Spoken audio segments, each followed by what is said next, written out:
Ladies and gentlemen, thank you for braving the cold and the snow.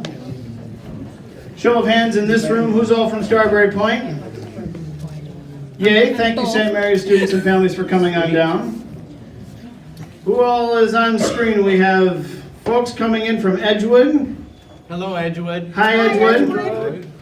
And folks coming, I think, from the library in Colesburg? Yes. Hi. Yay. I passed there on the way here. Yeah, We went through. So welcome to tonight's Vocations panel. As you probably have all have noticed by now, we only have one priest among all our 5 parishes, and sometimes that's really kind of a problem. And so what we need to start doing is talking about vocations, and first of all, understanding what they are, and how God is calling us and what we're called to do in this life. So that was kind of the onus of this program tonight. Need to thank a few people and kind of tell you about the evening. Cheryl Whittle and John Nicolai are over there. Thank you for all your efforts in planning tonight. Jerry Muff didn't think it was a great idea to be here in the snow, so he's down in Arizona for some strange reason. And Dick Fette is over here as well.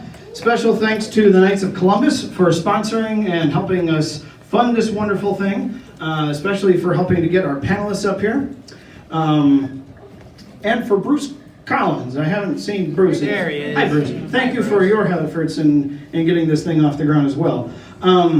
Tonight, I'll tell you a little bit about what we're planning here. We'll have all of our panelists here, and you're going to meet them in just a second. They'll speak for about 5 or 6 minutes. I got pages. That'd be 5 or 6 minutes. That's it. And then we'll spend. Might be my last chance. And then we'll have time for the whole rest of the hour, so about 30 minutes afterwards, for all of your questions. So listen carefully as you hear these folks talk. In your folder that you should have received when you walked in the door should be a note card or 2 if you would like to write down your question with the pencil or pen that you also received when you walked in the door. You can hand those to me. I'm going to be standing kind of over this direction, so just pass your card over this direction. You may also just raise your hand at the appropriate time and we can ask questions then. After that, if you haven't done so already, grab some good snacks. We have a lot of wonderful homemade things for you to take. Make sure that at least one person in your family has taken home one of the folders. I should note that all of the things in your folders, a bunch of flyers and really cool things and picture of the Archbishop and awesome things. All of those can also be found on the Emmaus Pastorate website. So if you need another copy, if you lose one, if you just want to know more stuff, there's a page of links in there as well. So if you want to know more information about a particular religious order or about vocations in general, the links page in there is on the website. So you don't have to sit there at your computer and type in every character of the web address. You can find those under the St. Joseph tab in the website under Faith Formation. And there's a big box that says Vocations stuff. So check that out. Without further ado, let's meet these wonderful fine people up here. First and foremost, we have Sister Kathy Knipper from the Congregation of Sisters of St. Francis, Dubuque, Iowa. Thank you for making this journey up here. We have Father Sam Cunningham from Divine Word College. We have his counterpart, the guy I like to call my dad, Mr. Len Uhal. He also works at Divine Word as the VP for admissions, and he's the Vocation Director for the United States on behalf of the SVDs. I think you all know Sister Carla Popes. Welcome back. Thank you, ma'am.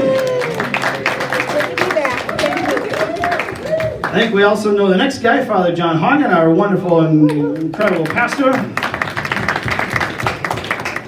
Dianne and Dick Fette also represent a vocation that are very important these days, a married vocation, and they're going to talk about what marriage is like these days.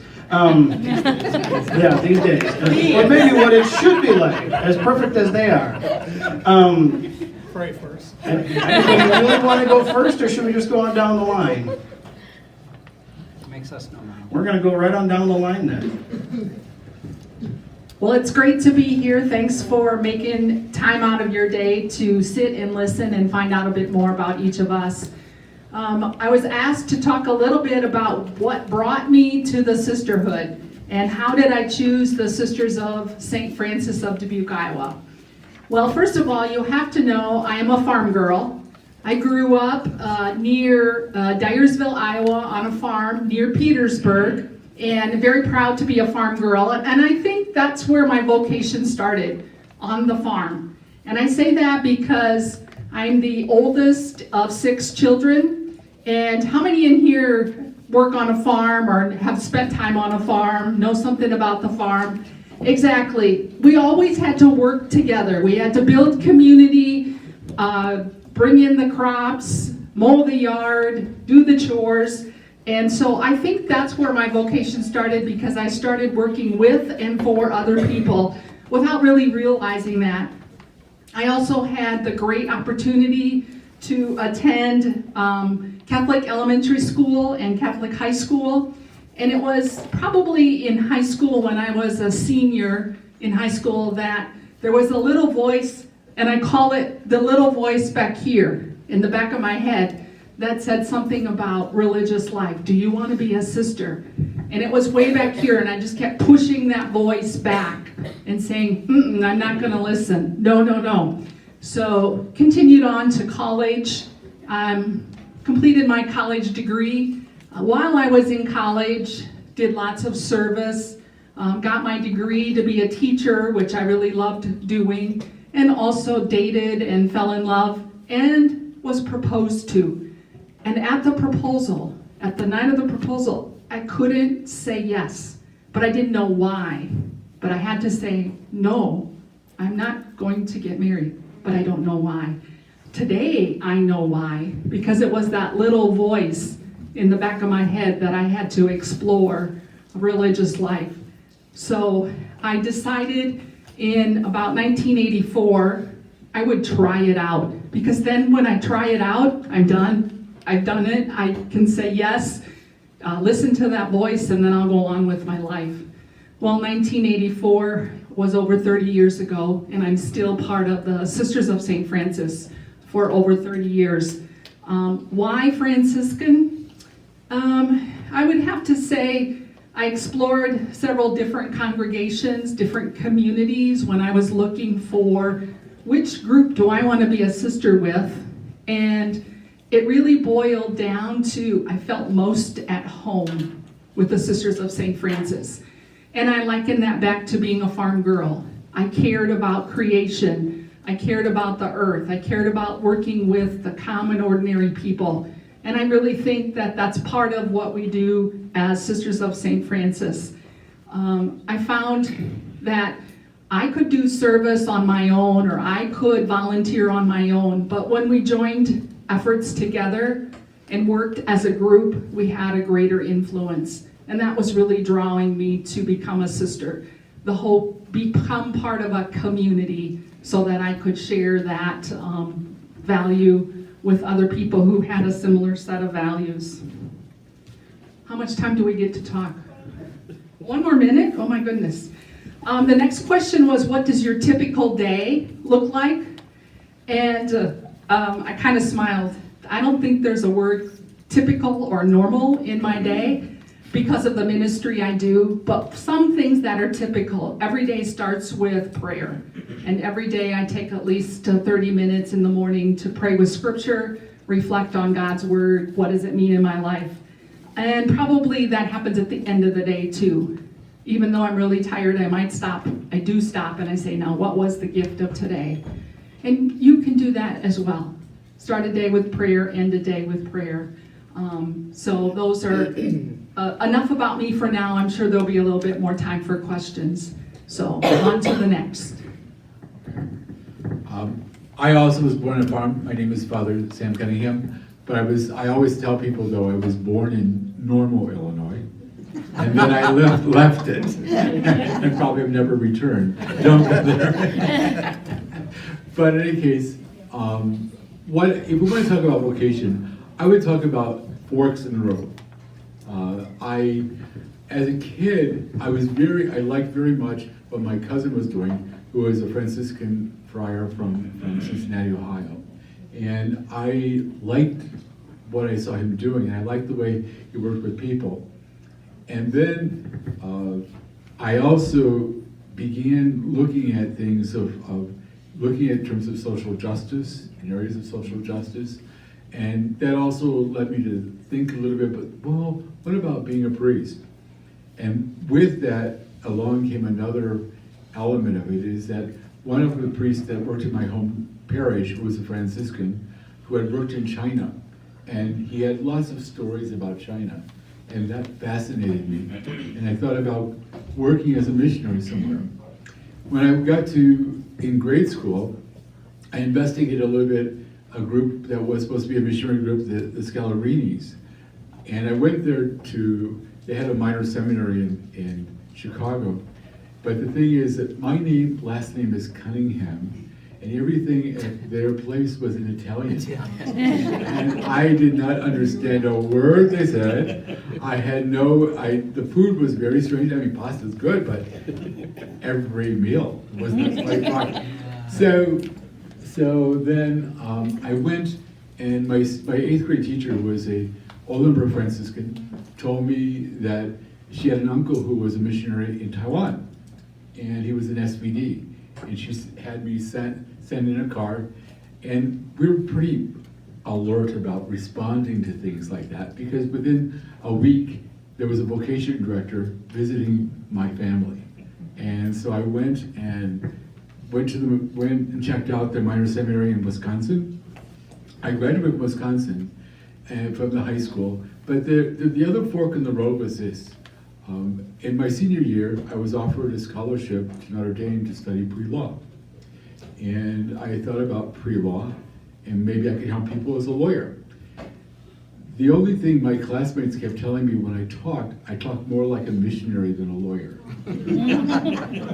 And so I went on to our college, Divine Word College in Epworth.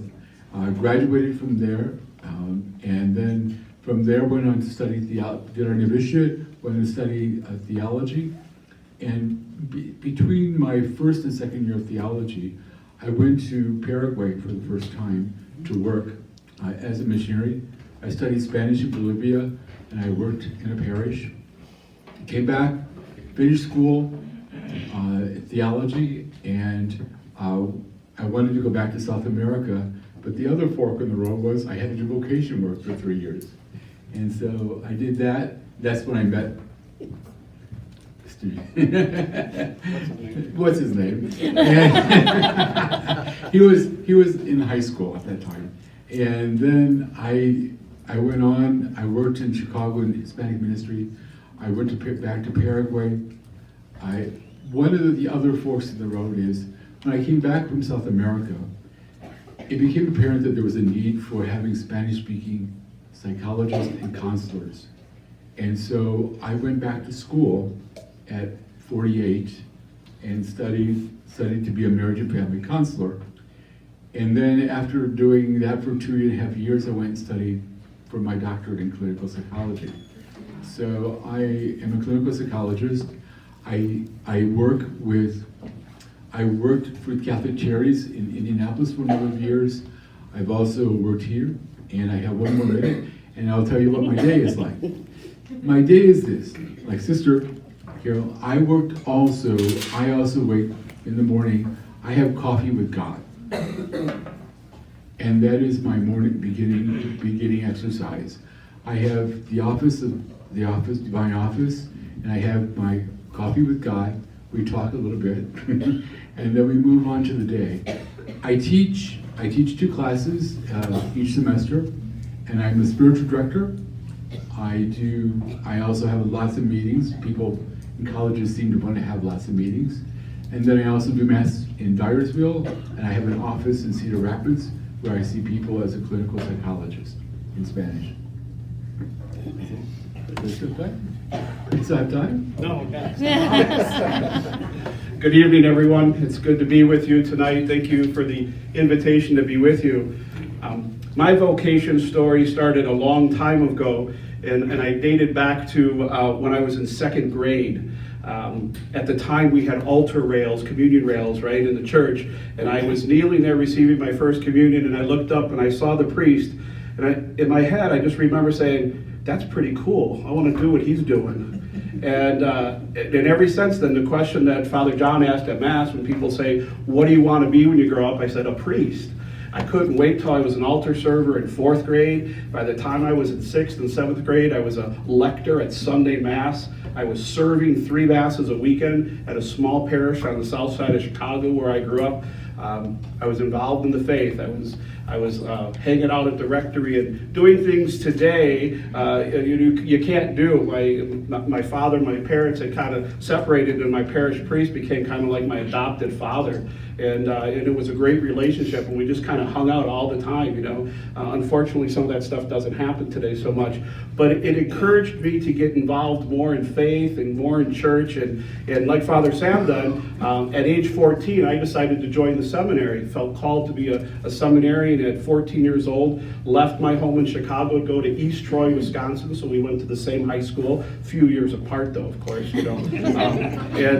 And did 4 years at the seminary of high school, 4 years in college, and like I said, Father Sam was part of that journey with me. And for those 8 years, I was really focused on becoming a missionary priest. I really saw myself headed off to Ghana, Mexico initially, but then Ghana later on in all of that journey. But as Father John said, and as you know, obviously John is my son, right? So I didn't end up a priest. You already know the punchline to that story, right? So, but what Father John said stole a little thunder for me, because I was always asked, what do you want to be when you grow up? And it was always what I wanted to do. I wanted to be a priest. At some point in that final year of the formation program, I took a step back and I finally looked at it and said, it's not about what I want, it's about what God's calling me to, what's God invited me to do with my life. And I had never looked at it that way before. I was kind of tunnel vision and focused in one direction. And basically when I got out of the way, and I could clearly see what the Holy Spirit had been leading me to do all along, but just didn't recognize it.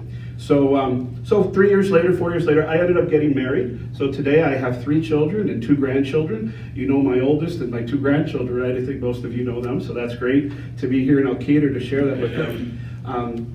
About 2 years ago almost, in the summer of 2018, I was blessed to be able to be in Rome for about almost a month, attending meetings with priests, brothers and sisters, and a few other lay people.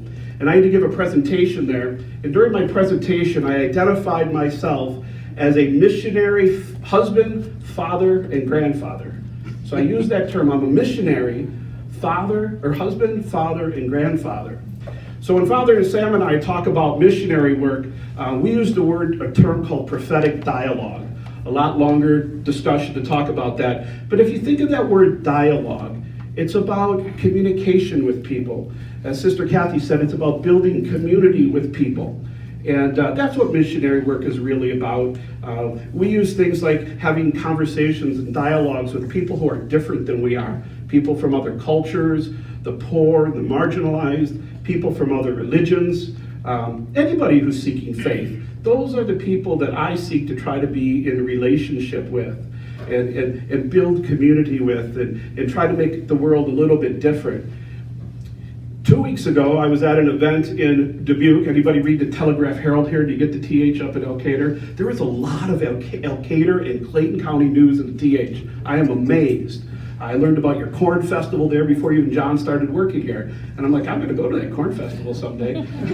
But it appears the TH. But anyway, I was at an event 2 weeks ago at Clark University, and I was interviewed by a reporter from the TH. And he quoted me in the TH. It was called the Faith on Fire program that's sponsored by the DAVA group, the Dubuque Area Vocational Association. And the reporter asked me, why do you Catholics have youth events like that? Like that and like this? Why do we have youth events? And my response was really simple. I said, because we as Catholics believe our faith is important, because we believe that a relationship with Jesus is important, and we want to pass it on to our kids. We want to pass that faith, that importance of Jesus on to our children. So as a missionary father and a husband and a grandfather, I think that's part of my responsibility as being missionary, to build that dialogue first in my own family, to be able to communicate and pass that faith along. And in other ways too. I was just chatting with the couple here at the end. We were talking about how there's mission activities that go on here locally, and sometimes we think that being a missionary is all about getting on a plane and going from here to there somewhere, right? Asia, Africa. But missionary work is global, or is local as well as global. It happens right here in our own families, in our own parish communities, in our own towns, counties, state. It starts here. And so that's one of the things that as a missionary father and husband is I want to pass on the faith. And I've been happy that John's kind of taken a leadership role in that in our family to get a master's degree in theology, to work in a parish and in the faith. My daughter is very involved. They've both been to Honduras. They've both been to Jamaica. My daughter Kate went with Sister Kathy's community on the water project with the sisters there, and even my youngest son, who has some special needs, gets involved in parish life. He was so excited just to pour the milk at the parish festival this past week. We had a breakfast. So it's about passing on the faith. And I think the last thing I'll leave you with is just when we leave tonight, and when we leave Mass every Sunday, we're entering the mission field. Right as we drive down, what is this, 56 right here, Highway 56? You're entering the mission field as high school students, as grade school students, middle school students, as parents, as community members.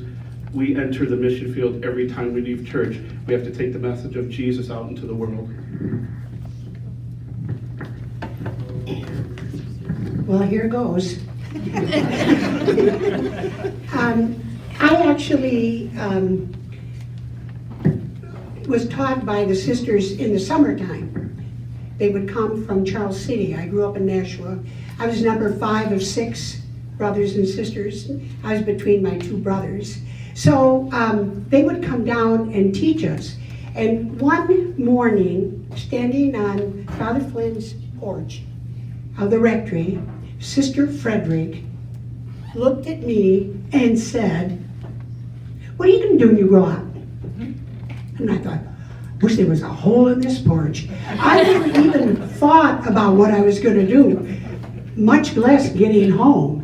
And then she said, "You would make a wonderful sister." And then I ran out to play ball and never thought about it for a long time. I was in 3rd or 4th grade. But my mother and father, we prayed the rosary every night.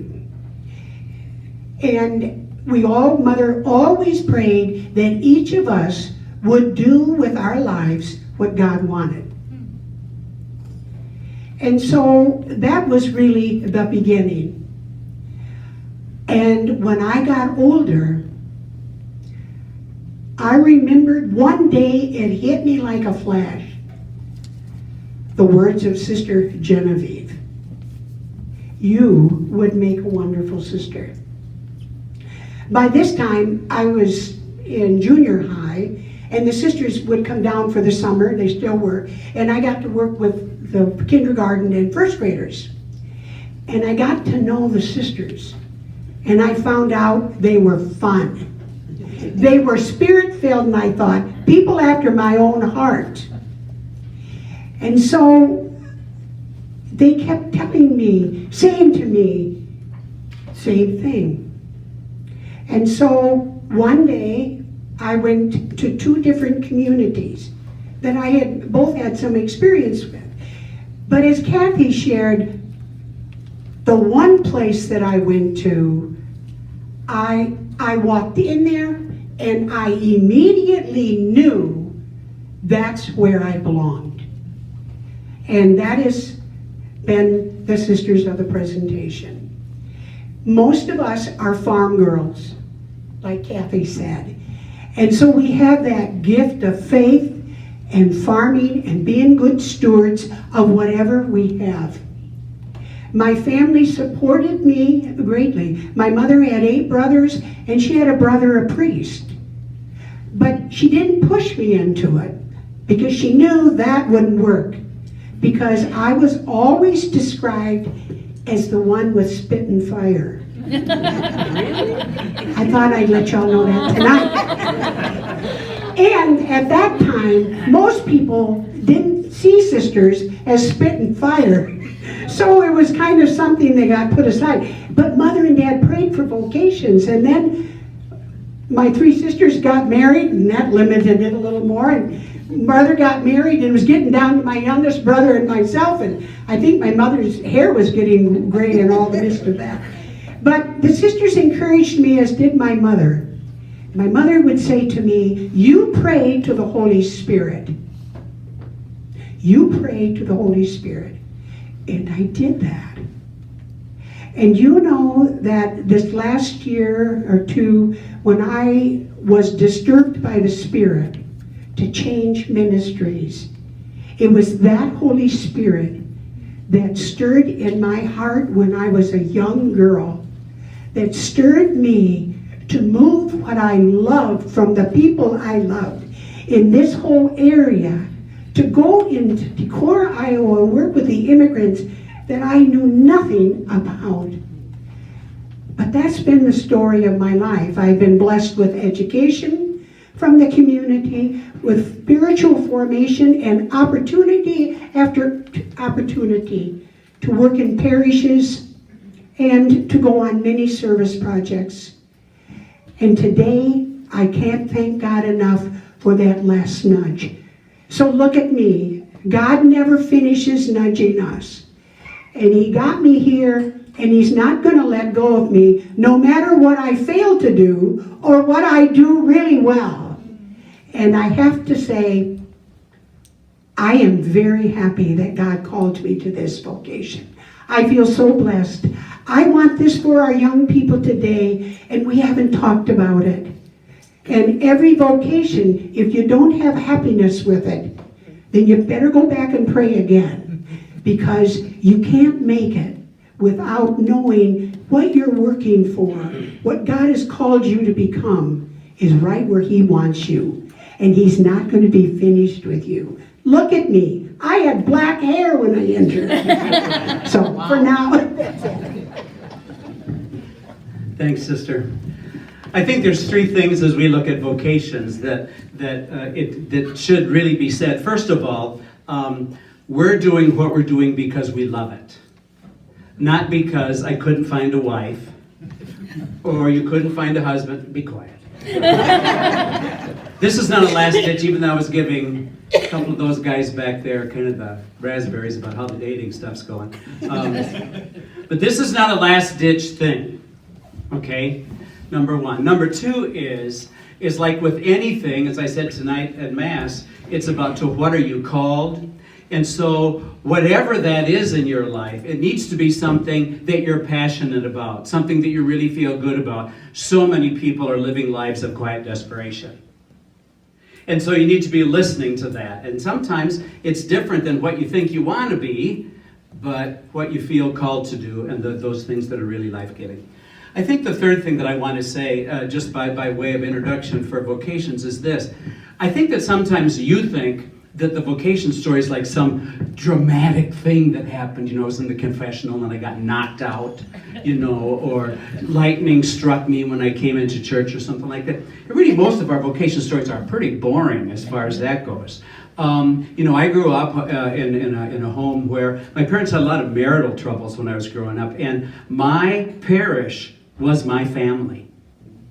It was my family. We had 3 priests. The parish was about the size of St. Joe's here. We had 3 priests in our parish, for God's sakes. What did they do all day long? We had 3 guys there. We had a convent full of about 20 sisters, Sister Kathy's community, and they were my family. So if stuff wasn't going good at home, I went up and I was very active in church. It was a great escape for a long time. I started to play the organ in 5th grade. Sister Crescentia got me hooked on that, and so it became my second home. And so it wasn't really that I thought about being a priest. It wasn't like I got knocked off a horse and said, "Oh, you should do that." I mean, I had some great dating in high school. I did that in college. Used to win dance contests. That was in the disco days. That's another thing.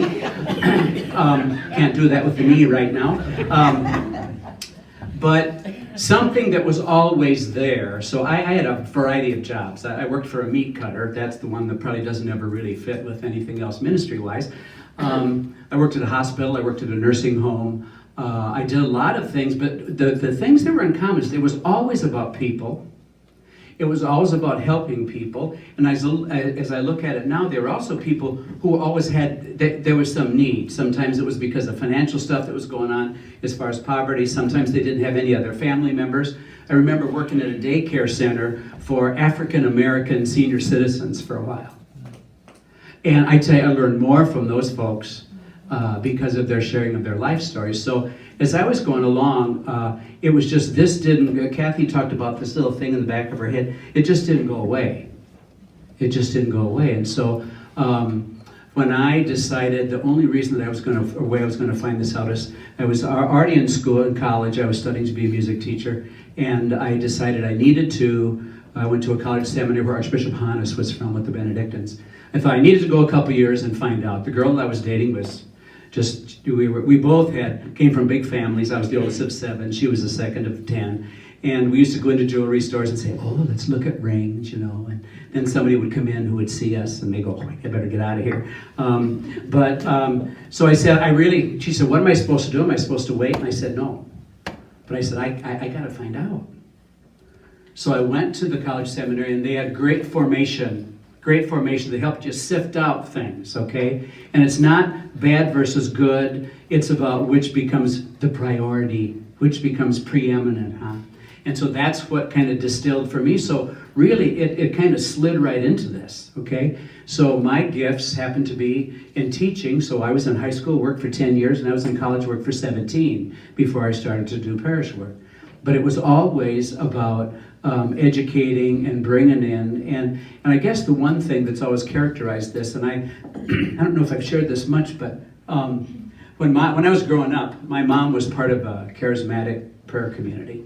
And I thought they were all crazy. But I went to a charismatic prayer breakfast with her one time, and people were praying, being prayed over, and getting slain in the spirit, you know, laid out on the rug. It's kind of like, oh my God, Mom's laying on the floor, out, you know. And so this guy, you kind of look like him, Len. Okay?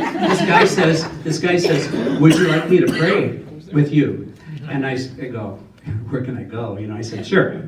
And so I remember praying with me, and he said, he didn't know me, didn't know my name, he didn't know I was thinking about being a priest. He said, he was praying, and his eyes were closed, and I'm going.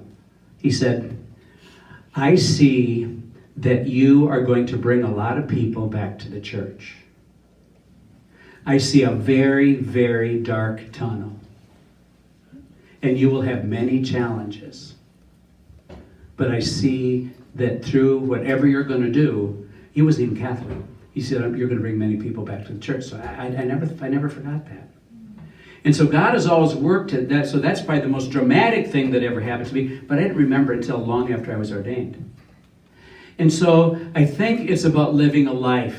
It's not about getting a job. It's not about having a job description. It's about getting a life that really stirs your heart, okay? Whether that's marriage or religious life or priesthood or the single life. It's about what really stirs your heart. Okay, and so that's the things you have to pay attention to. That's why I said at Mass, be thinking about things like what gives you joy, what gives you satisfaction, where you feel the most peace sometimes. Start paying attention to those things no matter what your age is, okay? Because they're trying to tell you something. That's that little voice that they're talking about. That's that thing that won't go away, okay? Now, how about the married life?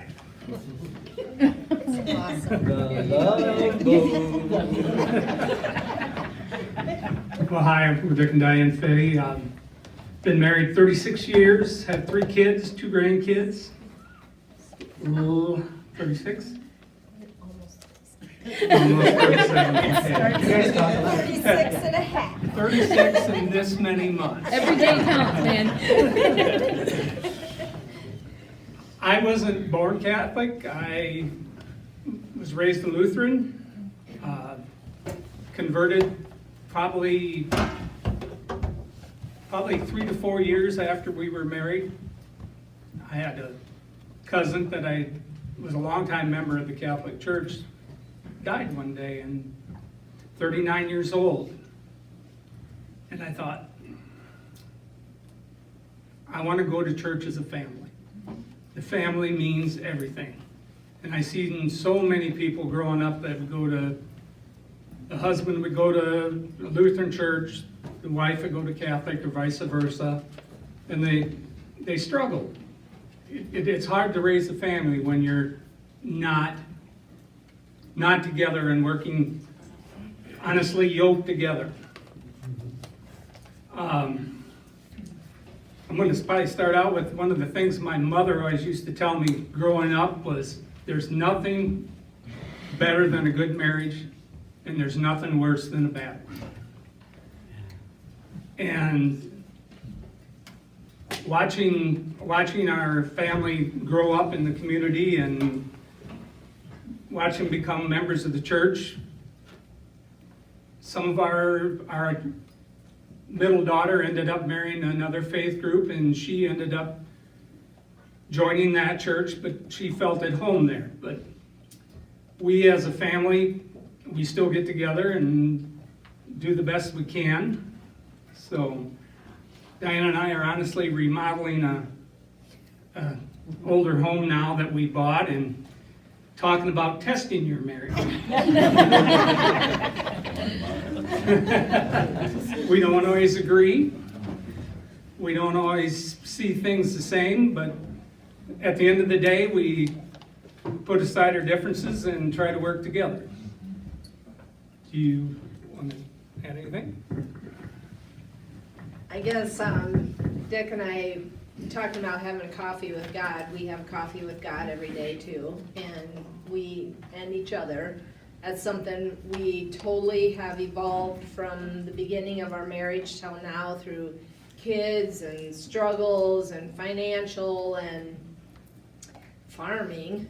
I mean, if you want to test your marriage, you live on a farm. But all of it, and illnesses, but you sacrifice, and you sacrifice not for yourself, you sacrifice for that other person, because they're the one that brings you joy. You know, when Father said that in his sermon tonight, your vocation is what God is calling you to that brings you joy. And I tell Dick every time, the President of the United States could come to me and say, "Good job, Diane," and it wouldn't mean spit if you didn't think I did a good job. And that brings me joy, just spending time with Dick and working together. I mean, we've worked on a lot of projects together, and just, it's the little things too, you know, like Father said, it's not like a ding on the head and, oh, ta-da, all the angels are singing. What we would do, it sounds mean, but to get away from our children, we pitch manure together.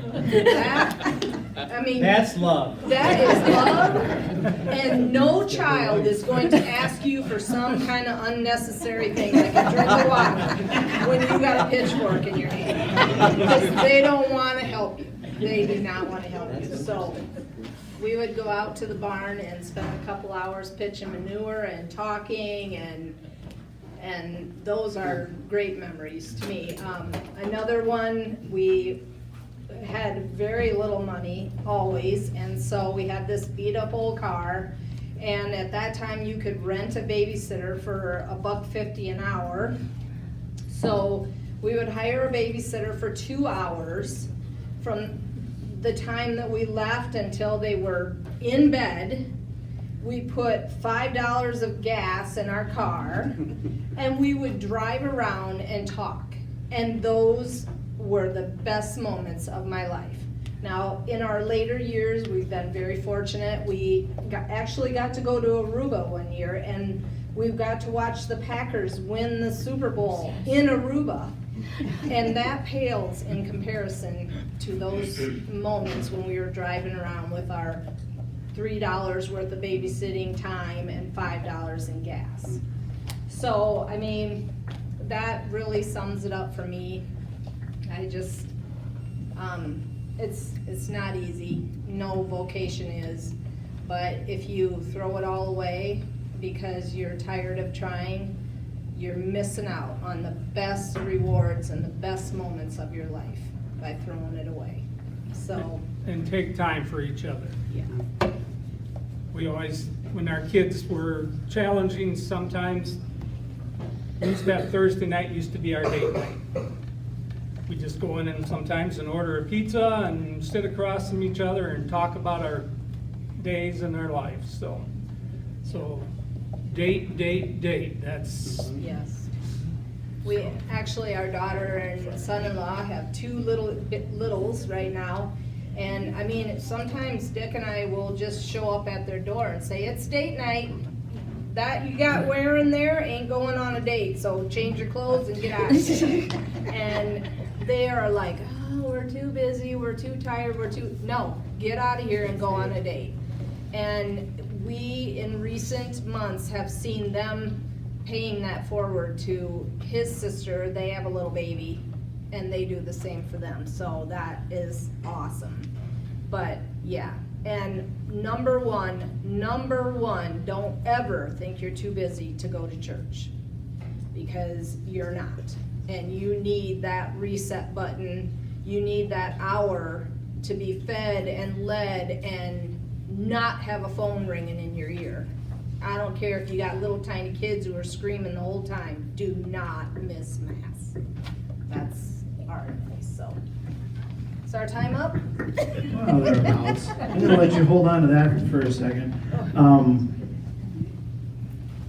Before I say anything else, does anybody here, anybody way over there or over in Edgewood, anybody have questions that they would like to ask one of these crazy people? Bruce? I sure do.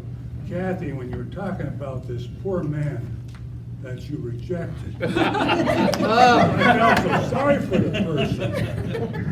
What in the world did he go on to write country songs about his crime? What happened to him? Everyone can hear you, Bruce. I need Yeah. to repeat all Yeah, that. please, so they can hear you over there.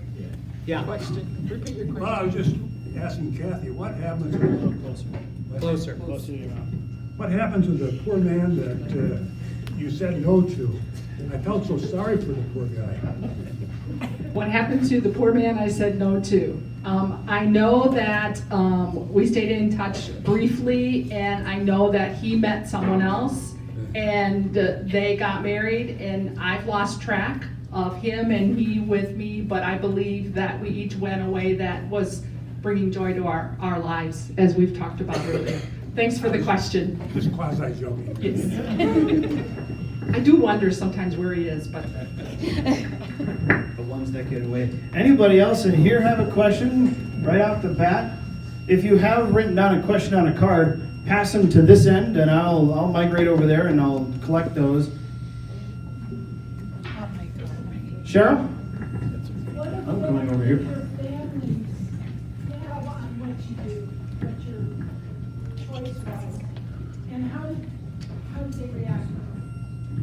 What effect did your families have on your decision? Some of you have already answered that. But also, what was their reaction to your decision?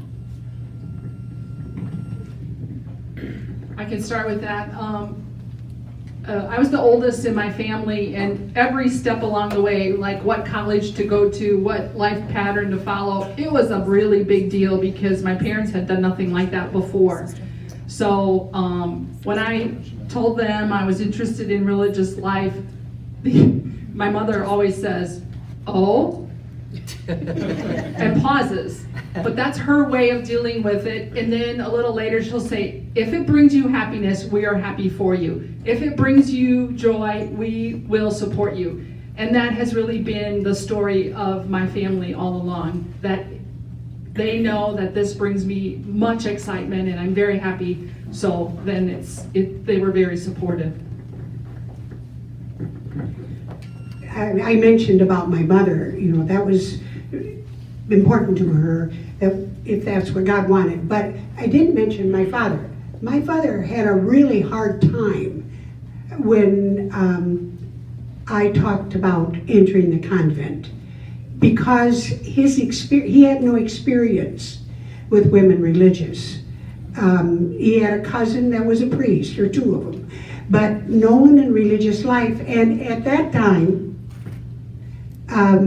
we lived very differently. We were cloistered, really cloistered. So I wasn't going to go home until 7 years after him. It was kind of like losing you. Yes, it was like losing me. And that was very, very difficult. And I remember the morning that I left. My two brothers, one on the left and one on the right. One was crying and my father was crying. And I was really pulled, but I even though I was just 18, I knew I needed to do what I did. My father, when they would come for visiting days, we could come 2 or 3 times a year. That's it. And the first thing my father, or before he left, the first visiting day, he wanted just a few minutes alone with me because we didn't have space in our mother houses for all the families, the extended family to come. And the thing he wanted to know before he went back to Nashua was, are you happy? And I said, Dad, I am. I get in trouble once in a while, but I'm happy. He never asked another question. He was set free. I think one thing I would say, my dad was Lutheran, and so he knew that I was thinking about this. At one time, he was reading the Sunday paper, and he put the paper down. He says, I think you should be a lawyer because you talk good. And he put the paper back up. They were very supportive, but I do need to say that I've known 2 guys personally whose parents, one set of parents got into their son's inheritance from grandma and took control of it and said that they would not give it back to him unless he left the seminary. And I know another set of parents who had twins who are both CFRs out there working in the Bronx, out of New York, whose mother told someone that I know just what it's like to lose a child because I've lost 2 sons. They were so angry. This is just a few years ago, okay?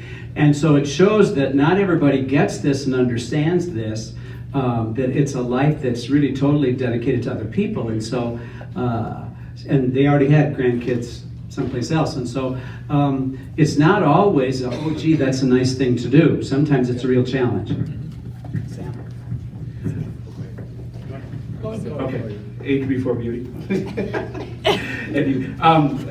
I was an only child, and can you imagine my mom's thought when I was 14 years old and I was going to leave Chicago and go off to Wisconsin? And so it was very challenging for her, but as someone said, you know, whatever's going to make you happy, if this is where God's calling you, I'll support you in that.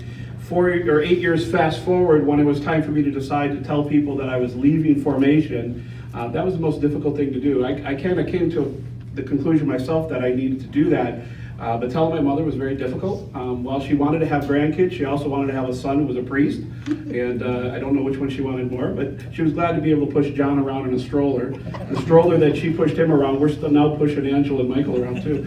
But so that was challenging. And then also telling this friend of mine that was a priest and the parishioners who had supported me for 8 years was very challenging. But I do want to emphasize what Father John just said. As a vocation director, I meet young men and women, I won't say daily, but weekly and monthly for sure, that are not supported by mom and dad and family members. There was a study done in 2008. It's being repeated right now as we speak. The results will be coming out in the next 6 months on the state of religious life and priesthood as far as how young men and women that are called and enter formation were supported by mom and dad. And I forget the exact number, but nearly 40%, I think, are not supported by family members.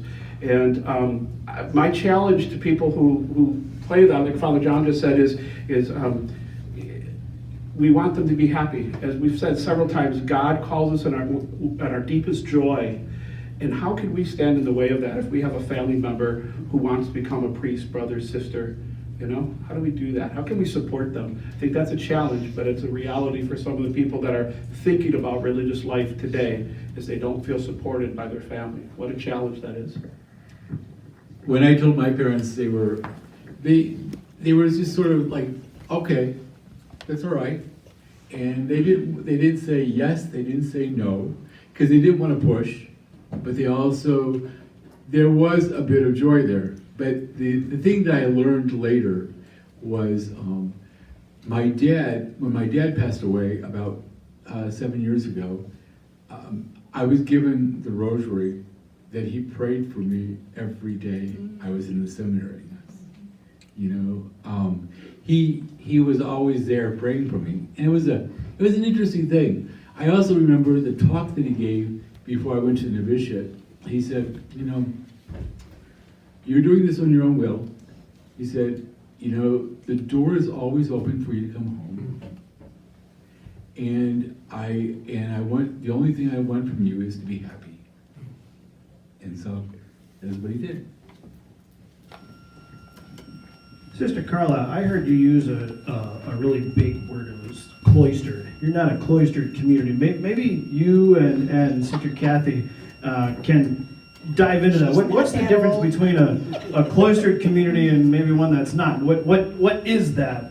And maybe we should just reemphasize again, Sister Kathy, you're from the Sisters of St. Francis, and Sister Carla, you're from the Presentation Sisters, both in Dubuque, but explain a little bit about that. In the early, actually there are two different kinds of communities. The contemplative and the apostolic, active apostolic. We belong to active apostolic, comes from the word apostle. We go out, we teach, we work with the poor, we work with the poor and all of that. That's the second time in my life I was told nobody could hear me. So there is the difference. And at the time of Vatican II, most of our communities were semi-cloistered, even though we were active apostolic. And Vatican II, the Council Fathers, on the document on religious life, called all religious, probably women for sure, to look back over the charism, the founding charism of our religious congregations. And like for mine in Ireland, it was Nano Nago was serving the poorest of the poor. And so that's who she worked with. She went out in the streets, but it was only later she wore the dress of the day. Only later were the church asked for constitutions for women religious, and that we would wear the habit. And cloistered means that the sisters stay in their convent. They do not go out to the world. They do not have jobs and ministries outside of their founding institution. And there are sisters still today that are considered cloistered. The Trappistines that are south of Dubuque are a cloistered community, which means the sisters stay there. And their primary ministry is prayer for the whole world, prayer for the needs of the world. And so they spend their time in and among themselves. So that is also a choice. Sam, why don't you talk about the difference between community and diocesan? Thank you. Oh, okay, yes. Well, Repeat the question. yeah, I was asked by Father, what's the difference between community, religious community and diocesan? He's a religious community. And I belong to a religious community. It was really interesting. I didn't know what a diocesan was until I got to Chicago, because I was raised with Franciscans, and so it was always community. And the difference is this: we, like the sisters, our community anyways is also an apostolic community. We were founded to do a particular task in the world, and our task as a community was to be a mission. We were first founded to go send German priests to China, but it changed quickly, and we became much more than German because there was the Kulturkampf at that time, and so we also began accepting a lot of people. We had to be founded in Holland. And what the difference is that we live in community. We take vows. Like the sisters, we take vows, poverty, chastity, and obedience. And we continually, our whole idea is to live in community. Like the sisters, we also have constitutions that we try to follow sometimes, most of the time. And but the whole sense of it is to come in community. And we share that community too with some lady as well as with Len, in that we are looking to be a mission as that community. If I can say one thing about why I think religious communities are here, apostolic communities, something wasn't being done in the church. And so the Holy Spirit woke somebody up and said, we need this to be done. And that they founded a community to do it. And that's how it basically got started, I think. Yes. So then the difference with diocesan is that I don't live in community. It would be nice. But when I was growing up, the community was assumed because most places had several priests in the house and a housekeeper. So that doesn't necessarily mean your community. It doesn't mean that you get along with everybody in your order or you get along with everybody in the community. Yeah. But the whole way of approaching things is different. So you have other people that you're with, you go home with, you share with, they'll wrap you upside of the head verbally if you need a little bit of help sometimes. I mean, there's a great grace in that. Diocesan priesthood really looks very different. So our charism comes out of our ministry directly and not out of a communal thing. And so there certainly are strong points and weak points for both. I can just tell you that living as a diocesan priest with 5 different parish communities is very difficult. It's very difficult. So if you come home at the end of the day and the pastoral council meeting didn't go very well, or somebody else is mad about something, and it's not that happens a lot, but it's much different than if you live in community and somebody else can process that with you. And so that's why we diocesan priests try to do things together, because we understand each other, but we also tend to get to know some of the lay people better because that's important for us, okay? I can't know what married life is, they can't know what priesthood is, but that doesn't mean that we can't help each other, okay? But there's some very attractive things about community life, and the parish I was raised in was founded by the Franciscans. We had Franciscan sisters and Franciscan priests, and so we had a very strong communal feeling in our parish. So had I known more about that before diocesan priesthood came along, I probably would have been a good candidate for that. It's just that we didn't have that. That wasn't my experience personally. So diocesan priesthood looks very different. So for diocesan priests, our superior is the bishop. So the buck stops there. Okay, so we study for the diocese, which means we study for a particular area. The guys study for the Archdiocese of Dubuque.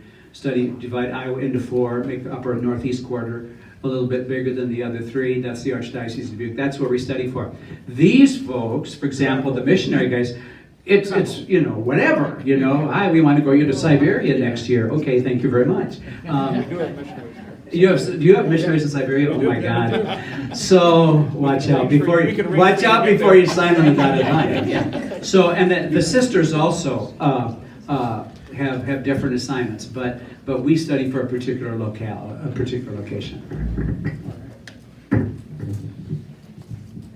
It is just about time for us to start wrapping up. Is there anybody else that would like to ask a question of these fine people? I'd like to ask a question. Yes, ma'am.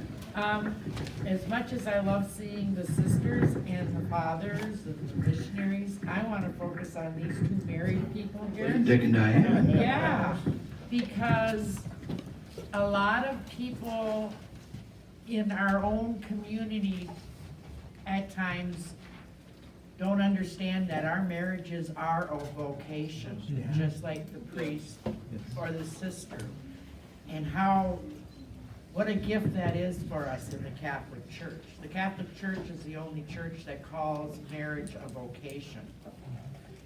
And between our relationship within the church, our priest, and the religious around us, how that fits into our married life so we can take that to our children and the people around us. Just like your missionary work, our marriage can be missionary. Do you feel that way, Dick and Diane? So for those listening in, question is in just a minute, how is your marriage as a vocation? So it's something different than somebody just goes to the courthouse. You get married in a church. That's our Catholic belief. How is that different than any other relationship? How is that a missionary vocation? Well, it goes back to faith. I mean, without faith, we raised our children with faith. We taught religious ed with faith. We've been part of the community with faith. Every day when people see us out in the street, I hope people are saying, there's Dick and Dianne Fette, they're good Christian people. They try to move forward in their lives, so. I think too that, marriage it's not easy, and it's something that people are watching you.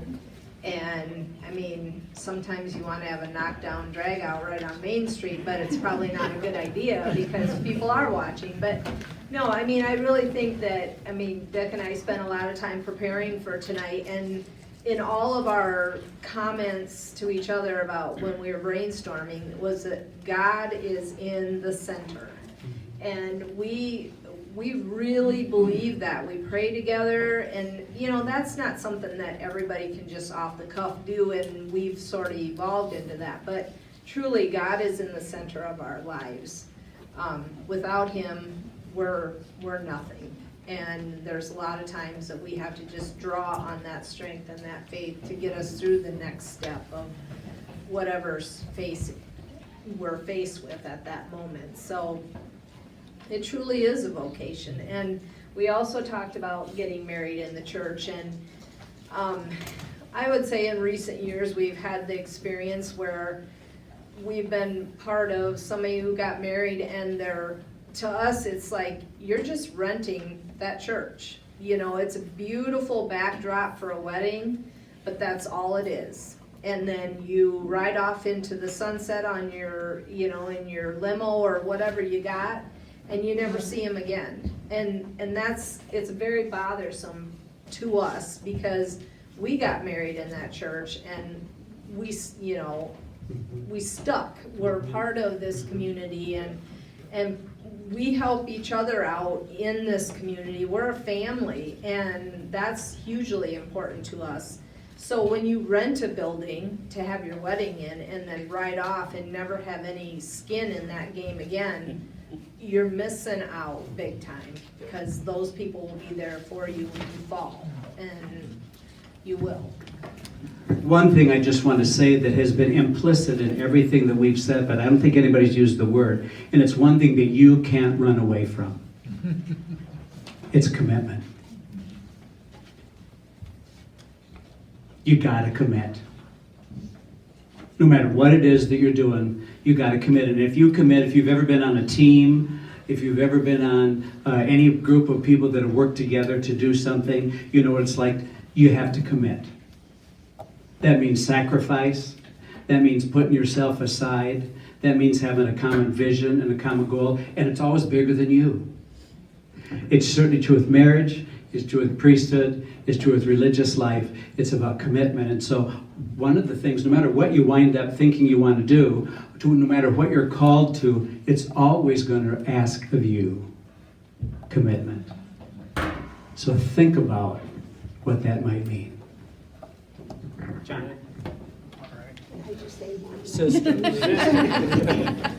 With all these wonderful young people here and the parents, a message, parents, I really strongly encourage you in your family prayer to pray with your children that kind of prayer that Mother taught me to the Holy Spirit, that they will come to know, each of them, what God wants.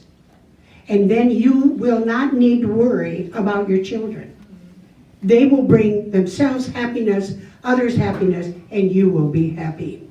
I can testify to that in my own life, and I'm so grateful to my parents for their gift of faith that they shared with me without education. But they grew in it, and they believed in it. So thank you